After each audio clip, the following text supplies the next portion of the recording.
nagladto ka sa akong subong.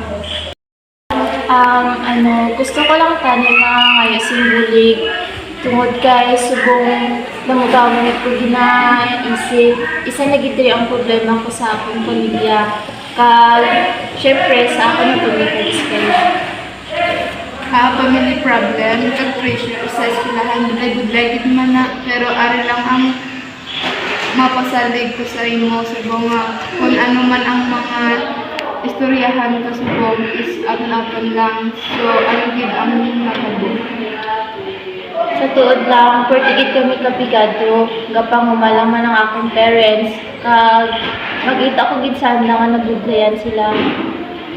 So, isa na gid na nga pagid kaduha sa para sa imo is ang pag-eskwela ang ko ay isang kanan.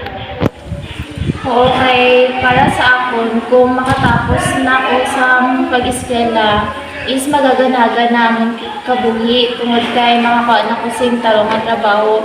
Ang gani nga kada kita ko sa ilang nga gaaway sila is nalilipos na ako kay syempre why naman ko mamahin mo pagdugang pa kay ang pressure sa eskwelahan damo kasi hindi napaligban tas nang dugang bala ng pag-abot mo sa balay wala kasi masugidan bisa ng parents mo.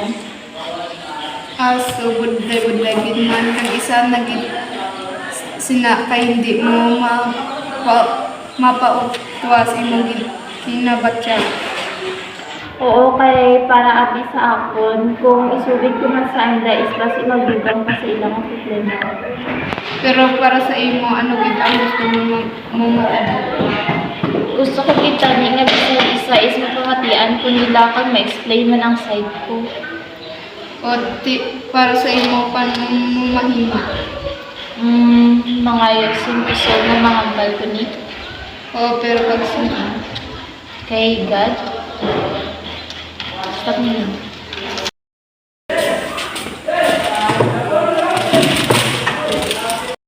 Nag-iba na din ang social expression mo pag maaari ang balik ka sa buong.